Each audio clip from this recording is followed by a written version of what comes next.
حالات کے حساب سے مہنگائی تو بڑھ گئی جی معیشت اتنی زبوں حالی کا شکار ہے کہ تنخواہیں نہیں بڑھی. اب بندہ پریشان ہے کہ یار اسی بجٹ میں پہلے پورا کر لیتا تھا اب لیکن نہیں ہو مہنگائی بڑھنے کی وجہ سے نہیں پورا ہو رہا. حضرت کو ایسا وظیفہ بتا دیں کہ اللہ تبارک و تعالیٰ اس میں برکت بھی دے دے اور توکل و قناعت بھی عطا ہو جائے نا, کہ نہیں بندے کا دل اللہ کی طرف. وہ ظاہر بات ہے کہ جب توکل اللہ پر کر لے گا اور قناعت اختیار کر لے گا تو انشاءاللہ اس میں پورا فرما دے گا. تو کوئی ایسا وظیفہ ارشاد فرما دیں. دیکھیں, قناعت بہت بڑی چیز ہے. اللہ کی دی ہوئی نعمتوں پر قناعت کرنا, اس کا شکر کرنا, یہ بہت بڑی نعمت ہے. ہمارا کیا ہے, حل میں مزید, حل میں مزید. جی جی جی, ایک آئے تو 2 ہو جائے, 3 ہو جائے. اور حدیث شریف میں آیا کہ انسان کے پاس سونے کی ایک وادی ہو, پوری وادی, تو وہ چاہے گا ایسی 2 ہو جائے, 2 ہو جائے.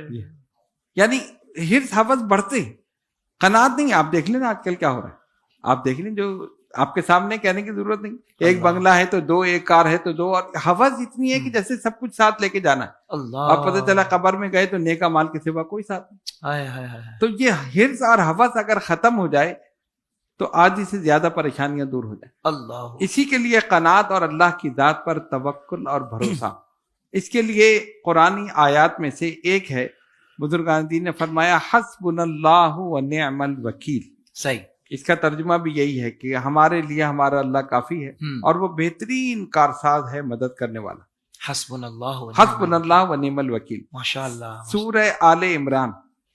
یہ تو خزانہ دے دیا آپ نے. جی واقعی جو پڑھے گا تو یہ خزانہ ہی ہے, خزانہ خدا کی قسم, بالکل خزانہ ہے. اللہ تعالیٰ کی مدد شامل حال سبحان ہوگی, اللہ. اس پر توکل, اس پر بھروسہ بڑھے گا. ہر نماز کے بعد ایک تسبیح. میں نے اسی لیے کم بتایا کہ پھر آپ تھوڑی سی اس میں رعایت کرواتے کہ جی لوگ نہیں کر سکتے. تو میں نے کہا پہلے شروع تو کرے نا, ہاں, پھر جب ان کو فیض پتہ لگے گا, اندر سے بھی گواہی تو ملے خود گی, بخود پڑھیں تو گے انشاءاللہ وہ آگے بڑھیں گے مزید. تو ہر نماز کے بعد ایک تسبیح پڑھنے میں کوئی ٹائم نہیں لگتا. صحیح. حسبنا اللہ ونعم الوکیل, یعنی آپ 5 منٹ بھی مشکل سے لگیں گے. آپ نے نماز پڑھی, 11 دفعہ درود شریف پڑھا, ایک تسبیح حسبنا اللہ ونعم الوکیل, پھر 11 دفعہ درود شریف, پھر آپ دعا کر لیں. اچھا, اس کے پڑھنے سے یہ ہوگا کہ خود بخود دل کے اندر ایک اللہ کی ذات پر بھروسہ, توکل, قناعت. اب کیفیت کیا ہے کہ آپ ایک جگہ جاب کر رہے ہیں, کہیں سے زیادہ آفر آئی, آپ چھوڑ کے وہاں چلے گئے. جی جی, اچھا, جب وہاں چلے گئے کہ بھائی ظاہر ہے میرا پورا نہیں ہو رہا, میں کر رہا ہوں, وہاں پھر جب پیسہ زیادہ ہے تو کام بھی زیادہ ہے. آپ کہتے جی میں تو تھک گیا, وہ ہو گیا. ظاہر ہے جو پیسہ دے گا وہ کام بھی تو لے گا. یہاں پر آپ کم مل رہا تھا لیکن سکون تھا, امن تھا, عافیت تھی, لیکن وہ حرص حوث بڑھتی ہے کہ اور تو اگر ایک ہی جگہ توکل رکھ کے قناعت کے ساتھ کرتا رہے, اسی میں اللہ تعالیٰ برکت دے دے. تو یہ ہے. تو یہ آیت اگر پڑھی جائے تو اس کی برکت سے خود بخود انسان کے اندر قناعت اور اللہ کی ذات پر توکل پیدا ہو, کمال, اور انشاءاللہ تعالیٰ اس کے سارے خرچے پورے ہو جائیں گے. صحیح, اس آیت کی برکت سے ہو جائیں گے. حسبنا اللہ ونعم الوکیل. سبحان کر کے اللہ, دیکھیں. حسبنا اللہ ونعم الوکیل. جی سبحان اللہ. یعنی ڈاکٹر صاحب نے جتنے یہاں پر وظائف ہمیں آج تک بتائے, تو قرآنی وظائف کے لیے ظاہر بات ہے کہ ایک عام مسلمان کو اب تو یہ بات سمجھ لینی چاہیے کہ بھائی قرآن پاک پڑھنا آنا کتنا ضروری ہے. جی, قرآن پاک پڑھنا ہی نہیں آتا تو وہ کیسے پڑھے گا؟ یہاں آپ کا میرا نام کوئی غلط لے اور جان بوجھ کر 2-4 بار لے, سمجھانے پر بھی غلط لے تو ہم برا مان جاتے ہیں. اللہ کا کلام آپ مسلسل اگر ہم غلط پڑھیں دیکھیں تو یہ کتنی عجیب بات ہے, کیونکہ ہمارا تیرا میرا نام اللہ کا کلام نہیں ہے, عظیم کلام ہے وہ. یہ تو اللہ کا کلام ہے, اور اللہ کے کلام کو اگر آپ صحیح نہیں پڑھ رہے, اور اس کی ہمیں تاکید بھی ہے کہ اس کو صحیح پڑھنا ہے. اللہ تبارک و تعالی ہمیں دیکھیں, اس میں نہ جائیے گا کہ اب عمر بڑی ہو گئی, اب کہاں پڑھ سکتے ہیں.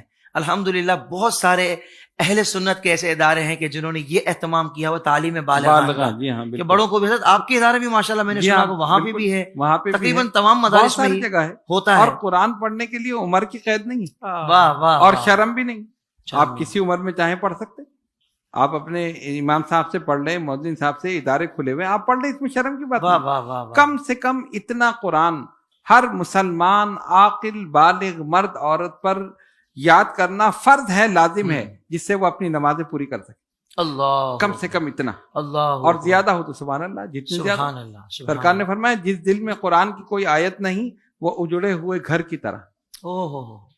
ایک آیت نہ ہو, ایک بھی آیت نہ ہو تو ہم تو مسلمان ہیں, ہمیں کم سے کم اتنا قرآن تو یاد ہو نا کہ ہم آیتیں بدل کے اس صورت میں, اس رکعت میں یہ پڑھی, اس رکعت میں, کم سے کم. اور جتنا زیادہ پڑھ لیں تو سبحان اللہ. ماشاءاللہ ماشاءاللہ، اچھی ترغیب بھی آپ نے دے دی ہے اس حوالے سے. سوشل میڈیا پر اسلام کی صحیح تعلیمات جاننے کے لیے ابھی حافظ سائر قادری کا نیا YouTube channel Islamic digital studio subscribe کر لیں، اور ہاں نوٹیفیکیشن بیل آئیکن کو بھی پریس کر لیں تاکہ ہماری نئی ویڈیوز آپ تک بر وقت پہنچ سکے.